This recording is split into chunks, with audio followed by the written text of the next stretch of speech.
ছুটি পরে ক্যাটলিন যখন বের হচ্ছিল তখন সে দেখতে পায় তার ক্লাসমেটেরা ফোনে কি যেন দেখে দেখে হাসছিল, যা দেখে সে কোনো কিছুই বুঝে উঠতে পারছিল না। সে সোজা গিয়ে তার বয়ফ্রেন্ডের সাথে দেখা করে। সেখানে তার বয়ফ্রেন্ড তাকে জানায় অনলাইনে এড ক্যাটলিনের গোসলের একটি ভিডিও পোস্ট করেছে। শুধু তাই নয়, সেই ভিডিওটি ক্যাটলিনের সকল ক্লাসমেটদের কাছে সে পাঠিয়ে দিয়েছে। এই খবরটি পেয়ে মাইক এবং রোজ দ্রুত ক্যাটলিনের সাথে দেখা করে। তারা চেষ্টা করে ক্যাটলিনকে বোঝাতে তোমার কোনো দোষী এখানে ছিল না। মাইক বলে, আমরা যখন অনলাইনে ছবি বা ভিডিও শেয়ার করি তখন অনেক সময় হ্যাকাররা সেগুলো হ্যাক করে এমন অনেক কিছুই ঘটাতে পারে, তাই আমাদের সবাইকে সাবধান থাকা উচিত। মাইকের এই কথা শুনে ক্যাটলিন রেগে যায়। সে কাঁদতে কাঁদতে বলে, আমি তো কিছুই অনলাইনে পোস্ট করিনি। আমি বাড়িতে গোসল করছিলাম, সেই সময় হ্যাকার ভিডিওটা রেকর্ড করে অনলাইনে ছেড়ে দিয়েছে।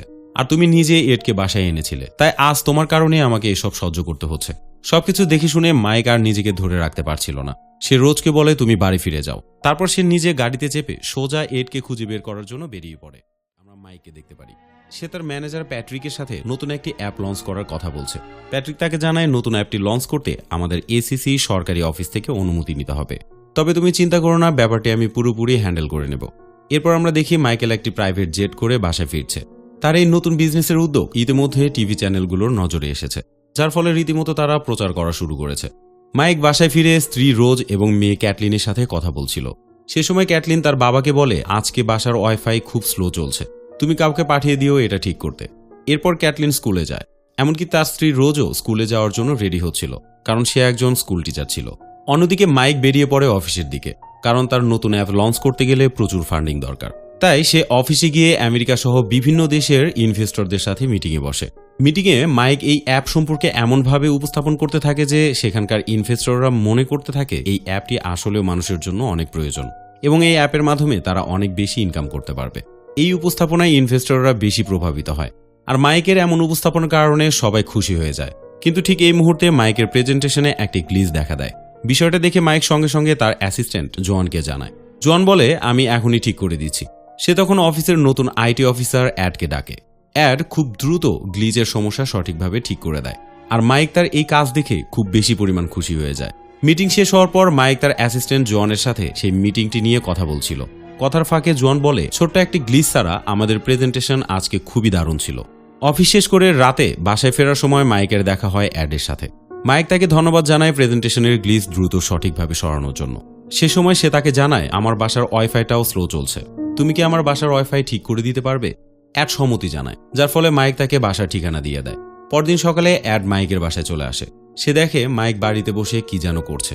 এই মুহূর্তে মাইকের নতুন গাড়িটা দেখে অ্যাড বেশ মুগ্ধ হয়ে যায়। মাইক তখন অ্যাডকে গাড়িতে বসতে বলে, পাশাপাশি নিজের গাড়ির নতুন ম্যাপ সিস্টেমটা তাকে দেখায়। অ্যাড সিস্টেমটা দেখে বলে, এই ম্যাপটা খুব একটা খারাপ না, কিন্তু আমার কাছে এর চেয়েও ভালো কিছু আছে। এ বলে সে ব্যাগ থেকে একটা থার্ড পার্টি চিপ বের করে ফেলে। এমনকি সে চিপটাকে মাইকের গাড়িতে সঙ্গে সঙ্গে ইনস্টল করে দেয়। মাইক প্রথমে একটু দ্বিধাবোধ করলেও পরবর্তীতে এই ফিচার্স দেখে সে পুরোপুরি হতভম্ব হয়ে যায়। সে খুশি হয়ে তাকে কিছুই বলে না। এরপর অ্যাড মাইকের বাসার ভিতরে আসে ওয়াইফাই ঠিক করার জন্য। মাইক তখন ক্যাজুয়ালি জানতে চায় অ্যাডের অতীত সম্পর্কে। অ্যাড জানায় সে একসময় আমেরিকান সোশ্যাল সিকিউরিটি এজেন্সি এনএসএ-তে কাজ করত। ওয়াইফাই সেট আপ করতে করতে অ্যাড তাকে বলে, তোমার বাসার সিস্টেমে তো ক্যামেরা বসানো আছে, তুমি কি এগুলো ব্যবহার করো না? মাইক বলে, আমি আমার ব্যক্তিগত বিষয়ে প্রাইভেসি পছন্দ করি, তাই সব ক্যামেরা আমি ডিসেবল করে রেখেছি। অ্যাড তখন হেসে বলে, তোমার এই প্রাইভেসি ব্যাপারটা ইউএসএ সরকার খুব একটা দাম দেবে না, চাইলে তারা তোমার পুরো সিস্টেম নিজের হাতে নিয়ে নিতে পারে, আর এইসব সিস্টেম তো সেভাবেই বানানো হয়। অ্যাডের কথায় মাইক একটু চিন্তায় পড়ে যায়, কিন্তু বাইরে থেকে সে কোনো কিছুই প্রকাশ করতে চায় না। কাজ করতে করতে অ্যাড একটা সময় বিরতি নেয়। এই সময় সে জানালার পাশে গিয়ে সুইমিং পুলে ক্যাটলিনকে দেখে। ক্যাটলিনও তাকে দেখে ফেলে, কিন্তু কিছুই বলে না।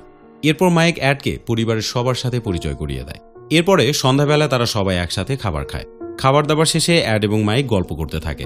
অ্যাড বলে, এনএসএ-তে কাজ করার সময় আমি হ্যাকিং শিখেছি, আর এই কথাটির মধ্যে থেকে আমরা সবাই বুঝতে পারি অ্যাড আসলেও হ্যাকার ছিল। তো যাই হোক, এরপর সিনটি পরিবর্তন হয়। অ্যাড বাড়ি ফিরে যাওয়ার পথে একটি রেস্টুরেন্টে বসে একটি মেয়ের ছবি তোলে। বাসায় ফিরে সে কম্পিউটারে বসে সেই ছবিগুলো দেখতে থাকে। এ সময় হঠাৎ তার ক্যাটলিনের কথা মনে পড়ে যায়। এরপরই সে ক্যাটলিনের আইডি খুঁজে বের করতে শুরু করে। একটা সময় সে আইডি খুঁজে পায় এবং ফ্রেন্ড রিকোয়েস্ট পাঠায়।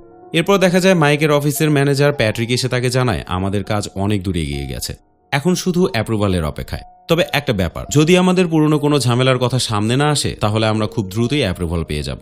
অন্যদিকে অ্যাড অফিসের সকল কাজ শেষ করে রাতের বেলায় অফিসের সার্ভার নিজের কম্পিউটারের সাথে কানেক্ট করে ফেলে। সব কাজ গুছিয়ে সে বাসায় ফিরে যায়। বাসায় ফিরে দেখে ক্যাটলিন তার ফ্রেন্ড রিকোয়েস্ট অ্যাকসেপ্ট করেছে। খুশি হয়ে অ্যাড মেসেজ দিয়ে কথা বলা শুরু করে। এক পর্যায়ে ক্যাটলিন বলে, আজকে বাসায় একটা ফ্যামিলি প্রোগ্রাম চলছে, একদমই বোরিং লাগছে।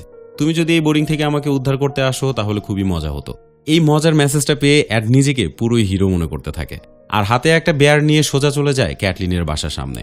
মাইক দরজা খুলে পুরোপুরি অবাক হয়ে যায়। সে ভাবতেও পারেনি যে ফ্যামিলির এই প্রোগ্রামে অ্যাড এসে হাজির হবে। মাইক তখন অ্যাডকে রীতিমতো তাড়িয়ে দেয়।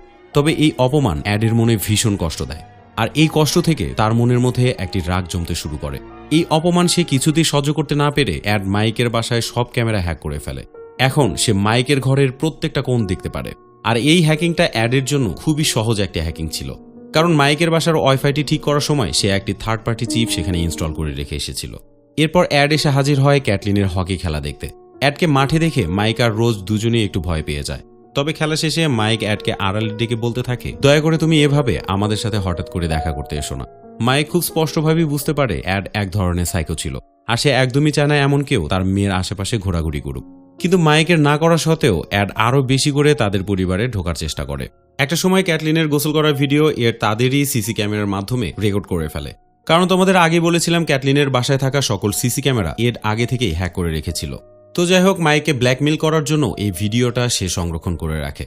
পরদিন অ্যাড তার গাড়ি নিয়ে ক্যাটলিন স্কুলের সামনে হাজির হয়। সে ক্যাটলিনকে দেখে বলতে থাকে, চলো তোমাকে বাসায় নামিয়ে দেই। ক্যাটলিন প্রথমে দ্বিধাগ্রস্ত হলেও পরবর্তীতে রাজি হয়ে যায়। রাস্তায় যেতে যেতে অ্যাড নানা রকম পার্সোনাল প্রশ্ন করতে থাকে তাকে।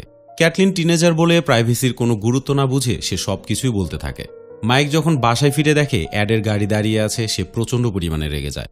তারপর সে অ্যাডকে সোজা তাড়িয়ে দিয়ে বলে, তুমি এরপর থেকে আমার অফিসেও আর আসবে না। তোমার সকল প্রকার জিনিসপত্র নিয়ে এখনই আমার অফিস থেকে চলে যাবে। কিন্তু আমরা তো বরাবরই দেখি যে একটি সাইকো যদি তার মন মতো কোনো কিছুই না পায় তাহলে সে আরও বেশি সাইকো হয়ে ওঠে। আর এই গল্পটিতেও আমরা ঠিক তাই দেখতে পারি। না বলা সকল কাজগুলো সে জেনে শুনে আরও বেশি করতে থাকে। তো যাই হোক, অ্যাড এবার ঘরে ফিরে যায়। কিন্তু এরপর তার রূপ আরও বেশি পরিমাণে ভয়ঙ্কর হতে শুরু করে।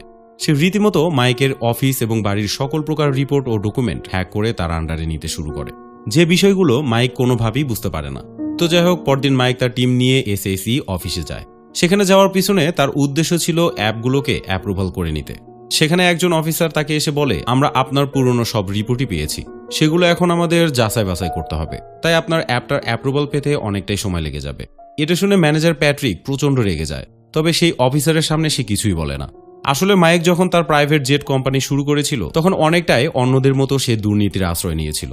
পরে টাকা খরচ করে সেসব দুর্নীতি গোপন করে ফেলে। কিন্তু অ্যাড এবার সেই দুর্নীতিগুলোর সকল প্রকার ডকুমেন্ট খুঁজে বের করে সোজা এসএসি অফিসে পাঠিয়ে দেয়। সে রাতে যখন সবাই ঘুমিয়ে পড়ে, অ্যাড তখন মাইকের সকল হোম সিস্টেম পুরোপুরি নিজের কন্ট্রোলে নিয়ে নেয়। নানাভাবে সব মেশিন সে অন অফ করতে থাকে, যার কারণে রোজের কাছে বাসার সবকিছুই অস্বাভাবিক মনে হতে থাকে। যার কারণে সে দেরি না করে মাইককে সঙ্গে সঙ্গে ডেকে তোলে। আর এ সময় মাইককে ভয় দেখানোর জন্য অ্যাড উচ্চ আওয়াজে গান ছেড়ে দেয়। কফির মেশিন এবং সকল আলোই অন অফ করতে থাকে। আর এইভাবে পুরো বাসাটি যেন একটি আতঙ্কের আতুরঘরে পৌঁছে যায়, যার কারণে মাইক প্রচণ্ড পরিমাণে চিৎকার করে ওঠে। আর এরপরই হঠাৎ করেই সবকিছু বন্ধ হয়ে যায়। আর এই সবকিছু দেখে অ্যাড নিজের বাসাতে প্রচণ্ড হাসতে শুরু করে। পরদিন সকালে মাইককে জন ফোন করে জানায়, আমাদের কোম্পানি হ্যাক হয়েছে, আমরা কোনো কিছুরই অ্যাক্সেস পাচ্ছি না। মাইক তাড়াহুড়ো করে অফিসে যায়। এরপর সে সিকিউরিটি টিমকে নিয়ে মিটিংয়ে বসে আর সবাইকে জানায় এই হ্যাক বাইরের কেউই করছে না, এটা এডের কাজ। সেই আমাদের বিরুদ্ধে এই পরিকল্পনা করছে। যত তাড়াতাড়ি পারো আমাদের সকল সিস্টেমের অ্যাক্সেস নাও এবং পাসওয়ার্ড পরিবর্তন করে দাও। এদিকে রোজ প্রতিদিনের মতো স্কুলের বাচ্চাদের ছুটি দিয়ে নিজের কেবিনের দিকে যাচ্ছিল। এ সময় সে নিজের ডিভাইসে একটি মেইল দেখতে পায়। সেখানে লেখা ছিল রোজ ক্যান্সারে আক্রান্ত। এমন লেখা দেখে কিনা রোজ ভয় পেয়ে যায়। সঙ্গে সঙ্গে সে ডাক্তারের সঙ্গে যোগাযোগ করার চেষ্টা করে। বাসায় ফিরে রোজ এই ঘটনাটি পরিবারের কাউকেই জানায় না। অন্যদিকে মাইক সবাইকে বলে, আমি চাই তোমরা সবাই অনলাইন থেকে একটু দূরে থাকো, কারণ অতিরিক্ত অনলাইন ব্যবহার আমাদের জন্য প্রচণ্ড পরিমাণে ক্ষতিকর। এই কথা শেষ হতে না হতেই রোজের মোবাইলে ফ্যামিলি ডক্টরের কল চলে আসে। এবার সে ডাক্তার রোজকে জানায়, তোমার কোনো ক্যান্সারই হয়নি, তুমি যে মেলটা আমাদেরকে পাঠিয়েছ সেটা পুরোপুরি একটা ফেক মেল ছিল। এসব কথা শুনে রোজ বুঝে যায় এ সবকিছুই এড করছে, যার ফলে এবার সে মাইকে সবকিছুই জানিয়ে দেয়। সে আরও বলে, এবার আমাদের কিছু না কিছু করা দরকার। রোজের মুখ থেকে এসব কথা শুনে মাইক প্রচণ্ড পরিমাণে রেগে যায়। সে ঠিক করে যেভাবেই হোক অ্যাডকে খুঁজে বের করবে। এরপর মাইক অ্যাডকে খুঁজে বের করে তাকে মারতে শুরু করে। সে বলে, যদি কখনো আমার ফ্যামিলির পিছনে লেগে থাকতে দেখি তাহলে তোকে আমি মেরে ফেলবো। মাইকের এই হুমকির জবাবে সে ঠান্ডা মাথায় বলে, তোমার মতো মানুষের সঙ্গে আমি আগেও অনেক কাজ করেছি, তাই খুব ভালো করে জানি তোমাকে কিভাবে ঠিক করতে হয়। এই কথা শুনে মাইকের রাগ আরও বেড়ে যায়। অ্যাডকে মাইক আবারও মারতে মারতে বলে, আমার ফ্যামিলির কাছ থেকে দূরে থাকবি। কিন্তু অ্যাডের মতো এমন সাইকোকে ভয় দেখিয়ে আসলেও কিছু হয় না, কারণ ওদের প্রধান চাওয়াই হচ্ছে মানুষ যেন ওদের কর্মকাণ্ডে বিরক্ত হয়, এমনকি ওদেরকে ভয় পায়। এতেই ওদের সবচেয়ে বেশি আনন্দ মেলে। পরদিন অ্যাড এমন একটা কাজ করে বসে যেটার জন্য মাইকের পরিবার একেবারেই প্রস্তুত ছিল না। স্কুল ছুটি পরে ক্যাটলিন যখন বের হচ্ছিল তখন সে দেখতে পায় তার ক্লাসমেটেরা ফোনে কি যেন দেখে দেখে হাসছিল, যা দেখে সে কোনো কিছুই বুঝে উঠতে পারছিল না। সে সোজা গিয়ে তার বয়ফ্রেন্ডের সাথে দেখা করে। সেখানে তার বয়ফ্রেন্ড তাকে জানায় অনলাইনে এড ক্যাটলিনের গোসলের একটি ভিডিও পোস্ট করেছে। শুধু তাই নয়, সেই ভিডিওটি ক্যাটলিনের সকল ক্লাসমেটদের কাছে সে পাঠিয়ে দিয়েছে। এই খবরটি পেয়ে মাইক এবং রোজ দ্রুত ক্যাটলিনের সাথে দেখা করে। তারা চেষ্টা করে ক্যাটলিনকে বোঝাতে তোমার কোনো দোষই এখানে ছিল না। মাইক বলে, আমরা যখন অনলাইনে ছবি বা ভিডিও শেয়ার করি তখন অনেক সময় হ্যাকাররা সেগুলো হ্যাক করে এমন অনেক কিছুই ঘটাতে পারে, তাই আমাদের সবাইকে সাবধান থাকা উচিত। মাইকের এই কথা শুনে ক্যাটলিন রেগে যায়। সে কাঁদতে কাঁদতে বলে, আমি তো কিছুই অনলাইনে পোস্ট করিনি। আমি বাড়িতে গোসল করছিলাম, সেই সময় হ্যাকার ভিডিওটা রেকর্ড করে অনলাইনে ছেড়ে দিয়েছে। আর তুমি নিজে এডকে বাসায় এনেছিলে, তাই আজ তোমার কারণে আমাকে এসব সহ্য করতে হচ্ছে। সবকিছু দেখে শুনে মাইক আর নিজেকে ধরে রাখতে পারছিল না। সে রোজকে বলে, তুমি বাড়ি ফিরে যাও। তারপর সে নিজে গাড়িতে চেপে সোজা এডকে খুঁজে বের করার জন্য বেরিয়ে পড়ে। তবে বন্ধুরা, তোমাদের হয়তো মনে আছে এড আগে থেকেই মাইকের গাড়িতে একটি থার্ড পার্টি চিপ বসিয়ে রেখেছিল, আর সেই চিপটির মাধ্যমে এড এবার মাইকের গাড়ি পুরোপুরি নিজের কন্ট্রোলে নিয়ে আসে। হঠাৎ মাইকের ফোনে এডের কল চলে আসে। এড মাইককে বলে, আমাকে খুঁজতে এসে খুব একটা লাভ হবে না, কারণ এখানে তুমি কিছুই পাবে না। এরপর সে ক্যাটলিনের গোসলের ভিডিও আবারও মাইকের ফোনে পাঠিয়ে দেয়। আর এই সব কিছুই সে করছিল মাইক যেন মানসিকভাবে ভেঙে পড়ে। তবে এই ভিডিওটি পাঠানোর পরেও সে শান্ত হয় না। সে এডের গাড়ির পিছনের দুটি চাকা বন্ধ করে দেয়। মাইক এবার নিজের গাড়ির নিয়ন্ত্রণ হারিয়ে ফেলে, যার কারণে গাড়িটি সেখানে উল্টে যায়। মাইক বুঝে যায় এই লড়াই সে একা জিততে পারবে না। সে এবার পুলিশের সাহায্য নিতে চায়, কিন্তু পুলিশ কোনো প্রকার প্রমাণই না পেয়ে কিছুই করতে পারে না। হতাশ হয়ে মাইক বাড়ি ফিরে আসে। এসব দেখে রোজ একেবারে ভেঙে পড়ে। সে মাইকের দিকে তাকিয়ে বলে, তুমি কিছু একটা করো মাইক। এভাবে যদি আর কিছুদিন চলতে থাকে তাহলে আমাদের পুরো পরিবারটাই ধ্বংস হয়ে যাবে। এরপর মাইক কল করে তার পরিচিত এক হ্যাকার বন্ধুকে। পুরো ঘটনাগুলোই সে তার বন্ধুকে খুলে বলে। ওপাশ থেকে সে হ্যাকার জানায়, আমি হয়তো এটা সামলাতে পারবো না, তবে আমি একজনকে পাঠিয়ে দিচ্ছি যে আমার থেকে অনেক বেশি দক্ষ। এরপর সে হেনরিক নামের একজন স্পেশাল হ্যাকারকে পাঠিয়ে দেয়। হেনরিক এসে সে প্রথমেই মাইকের ফোন চেক করে। ফোনের উপর একটি বিশেষ ডিভাইস বসিয়ে ফোনটিকে সে পুরোপুরি রিসেট করে দেয়। এরপর সে রীতিমতো মাইকের সঙ্গে তার বাসায় চলে আসে। কিন্তু বাসায় ঢোকার আগে হেনরিক একটি মাস্ক পরে ফেলে, কারণ এড যদি হেনরিকে চিনতে পারে তাহলে রীতিমতো এড আবারও তার পিছু লাগবে। বাসায় ঢুকে হেনরিক মাইককে জানায়, তোমার বাসায় সিকিউরিটি সিস্টেম পুরোপুরি হ্যাকড। হ্যাকার তোমার সকল প্রকার তথ্য তোমার বাসা থেকেই পাচ্ছে, তাই এই সিস্টেমটা এখনই ভেঙে ফেলতে হবে। হেনরিকের কথা মতো মাইক পুরো সিকিউরিটি সিস্টেম ধ্বংস করে দেয়। এবার হেনরিক বলে, তোমাদের যেসব অনলাইন অ্যাকাউন্ট আছে সব ডিলিট করে দাও। মাইক এবং তার পরিবার হেনরিকের নির্দেশে সকল প্রকার অ্যাকাউন্ট ডিলিট করে দেয়। এরপর হেনরিকে এডের সকল প্রকার তথ্য খুঁজে বের করার চেষ্টা করে। একটু পরে হেনরিক জানায়, এড তোমাকে যেটা বলেছে সেটা পুরোপুরি মিথ্যা। সে কোনোদিনও এনএসএতে জব করতো না, আসলেও সে একজন সাইকো। তার মেডিকেল রিপোর্ট সেটাই বলছে। ছোটবেলাতেই তার বাবা মার ডিভোর্স হয়ে যায়। মাত্র 6 বছর বয়সেই তার বাবা সুইসাইড করে বসে। এরপর থেকে সে তার মায়ের কাছে বড় হয়, কিন্তু তার মা তাকে যত্নে বড় না করে উল্টো শারীরিক এবং মানসিকভাবে তার উপর টর্চার শুরু করে। হয়তো তোমাদের ফ্যামিলি দেখে সে তার নিজের ফ্যামিলি বলে মনে করতে শুরু করেছিল। এড কিছুদিন কয়েকটা কোম্পানিতে কাজ করেছে, কিন্তু কখনোই 3 মাসের বেশি টিকতে পারেনি। এরপর হেনরিক আরও বলে, এই ধরনের হ্যাকাররা কখনোই তাদের তথ্য অনলাইনে রাখে না। তারা ক্লাউড হিস্ট্রির উপর কোনোভাবেই বিশ্বাস করে না। তাই সম্ভবত এড তার সকল প্রকার ডেটা তার ইউএসবিতে অথবা এমন কিছুতে রেখেছে যা আমাদের খুঁজে বের করা সম্ভব না। তবে ওর সকল তথ্য বের করতে হলে সেই ইউএসবি বা এমন যা কিছুতে সে তার ডেটা রেখেছে সেটা আমাদের খুঁজে বের করতেই হবে। আর এই হ্যাকারটির কথা শুনে মাইক সিদ্ধান্ত নেয় সে নিজেই এটা করবে। এরপর হেনরিক এডের একটা দুর্বল পয়েন্ট খুঁজে পায়। সে দেখে এড তার বাসার পাশের ক্যাফেতে থাকা এক মেয়েকে পছন্দ করে। আর এটা দেখার সঙ্গে সঙ্গে মাইক এবং হেনরিক একটা পরিকল্পনা করে। পরিকল্পনা অনুযায়ী তারা সেই মেয়েটির ফোন চুরি করে আনে, আর সেই ফোন ব্যবহার করেই এডকে ফাঁদে ফেলার প্রস্তুতি নেয়। হেনরিক মেয়েটির সেই ফোন থেকে এডকে একটি মেসেজ পাঠায়। মেসেজ দেখে এড প্রচণ্ড পরিমাণে উত্তেজিত হয়। সে ফিরতি মেসেজ পাঠায় সে তার সাথে দেখা করতে চায়। আর এরপর এড সত্যিই দেখা করতে বেরিয়ে পড়ে। আর এরপরে দেখা যায় হেনরিক এবং মাইক এডের ফ্ল্যাটের নিচে অপেক্ষা করতে থাকে। ঠিক যে মুহূর্তে এড তার বাসা থেকে বেরিয়ে যায়, মাইক একটা মাস্ক পরে চুপচাপ তার বাসায় ঢুকে পড়ে।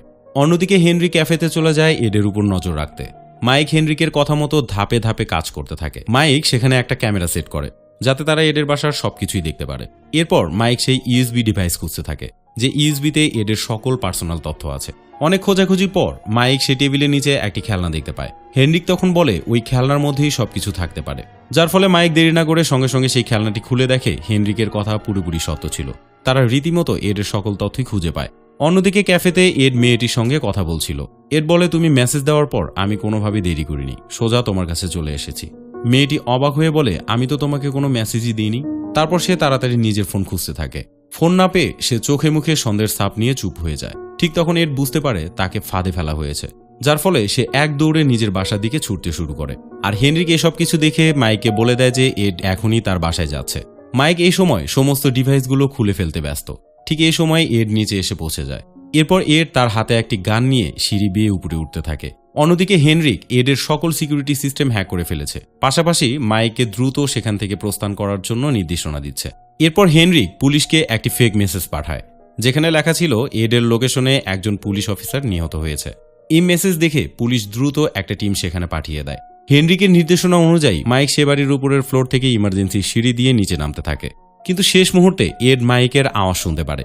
সঙ্গে সঙ্গে সে মাইকের কাছে গিয়ে গুলি ছুটতে থাকে, কিন্তু ভাগ্যক্রমে গুলিটি মাইকের গায়ে লাগে না। মাইক দৌড়ে হেনরিকের গাড়িতে উঠে সেখান থেকে পালিয়ে যায়। মাইককে ধরার জন্য এড সঙ্গে সঙ্গে নিচে নামে আর সরাসরি সে পুলিশের গাড়ির সামনে পড়ে যায়। পুলিশ এডকে সঙ্গে সঙ্গে সেখানে থামিয়ে বলে, এই গানটি তুমি কোথায় পেলে? এড উত্তর দেয়, এই গানটা আমার একটি লাইসেন্স করা গান, শুধু ইমার্জেন্সির জন্য এটা কিনেছি। পুলিশ তখন বলে, তোমার যদি এমন কোনো কিছু মনে হতো তাহলে আমাদের সাহায্য নিতে পারতে, নিজের হাতে আইন তুলে নিচ্ছ কেন? আর এই কথা বলে পুলিশ সেখান থেকে চলে যায়। কিন্তু এরপরই এড পুলিশকে কল করে এবং সে প্রচণ্ড অভিনয় করে কান্না করতে করতে বলে, আমার উপর কেউ অ্যাটাক করেছে। আর এই কথা শুনে পুলিশ আবারও ফিরে আসে। এড তখন কিচেনে গিয়ে নিজেকে নিজে আঘাত করতে থাকে, যাতে দেখে মনে হয় কেউ সত্যি সত্যি তাকে মারধর করেছে। অন্যদিকে মাইক সবগুলো ইউএসবি ডিভাইস নিয়ে পুলিশের কাছে যায় এবং পুলিশের সঙ্গে একটা বিস্তারিত মিটিং করে, যেখানে পুরো ঘটনা সে ব্যাখ্যা করে। কিন্তু মিটিংটি শেষ হওয়ার আগে আরও কিছু পুলিশ এসে মাইককে গ্রেপ্তার করে ফেলে, কারণ এড ইতিমধ্যে তার বিরুদ্ধেও কমপ্লেন করে বসেছে। মাইককে যখন গ্রেপ্তার করে পুলিশের গাড়ি তোলা হচ্ছিল, সে তখন এডকে দেখে প্রচণ্ড চিৎকার করতে থাকে। পরে এড পুলিশের কাছে গিয়ে ইউএসবি ডিভাইসগুলো ফেরত চায়, কিন্তু পুলিশ তার হাতে কিছুই তুলে দেয় না, যার ফলে এই অবস্থায় এড কোনো কিছু না বলে সেখান থেকে চলে যায়। এরপর মাইকের বিরুদ্ধে কোনো সঠিক প্রমাণ না পাওয়ায় পুলিশ তাকে ছেড়ে দেয়। মাইক এবার বাসায় গিয়ে দেখে সবকিছুই যেন এলোমেলো হয়ে আছে, যার ফলে কিচেন থেকে একটা ছুরি নিয়ে সে ধীরে ধীরে ডাইনিং রুমের দিকে এগিয়ে যায়। আর সেখানে গিয়ে সে দেখে রোজ এবং ক্যাটলিনকে বেঁধে এড তাদেরকে গান পয়েন্টে রেখেছে। মাইককে দেখেই এড চিৎকার করে বলে, হাতের ছুরি ফেলে দাও। মাইক ধীরে ধীরে ছুরি নামিয়ে ফেলে। সবার চোখে মুখে ভয় দেখে এড যেন আরো বেশি খুশি হয়ে ওঠে। সে হঠাৎ করেই সবাইকে ভয় দেখানোর জন্য ফাঁকা গুলি ছোড়ে, কখনো আবার নিজের মাথায় নিজে পিস্তল ঠেকিয়ে মাইককে ভয় দেখানোর চেষ্টা করে। আর এভাবে কিছুক্ষণ চলতে চলতে এড নিজের দিকে গুলি ঠেকাতেই মাইক ঝাঁপিয়ে পড়ে তার উপরে। মাইকের ধাক্কাতে এডের হাতের পিস্তলটি দূরে ছিটকে পড়ে। মাইক তখন এডকে উড়ো ধুরো মারতে থাকে। দুজনেই একসময় ক্লান্ত হয়ে পাশাপাশি শুয়ে পড়ে। মাইক এ সময় গড়িয়ে গড়িয়ে পিস্তলের পাশে এসে পৌঁছে। এ সময় সে রাগে, হতাশে এবং দুঃখে পিস্তল তুলে নেয় এডকে মারার জন্য। কিন্তু এই সময় রোজ চিৎকার করে তাকে বলে, না মাইক, প্লিজ এটা করো না। রোজ তাকে আরো বলে, তুমি যদি তাকে মেরে ফেলো তাহলে পুলিশ তোমাকে জেলে নিয়ে যাবে, আর তুমি জেলে গেলে আমাদের জীবনের কি হবে? রোজের কথা শুনে মাইক অনেকক্ষণ চুপ থাকে। তারপর ধীরে ধীরে সেই পিস্তলটি সে নিচে রেখে দেয়। এরপর সিনটি পরিবর্তন হয়। আমরা দেখতে পারি একটি উজ্জ্বল দিন। এই সময় মাইকের অফিসে সেলিব্রেশন চলছে, কারণ তারা অলরেডি সেই অ্যাপটির অ্যাপ্রুভাল পেয়ে গেছে। সবাই আনন্দ করার পাশাপাশি কেক কাটছে। মাইক এবার তার নতুন বিজনেস নিয়ে নতুনভাবে জীবনযাপন শুরু করেছে। এর পাশাপাশি রোজ এবং ক্যাটলিন দুজনেই আবারও স্বাভাবিক জীবনে ফিরে এসেছে। আর এই সুন্দর দৃশ্যটির মধ্য দিয়ে আজকের এই গল্পটি শেষ হয়ে যায়।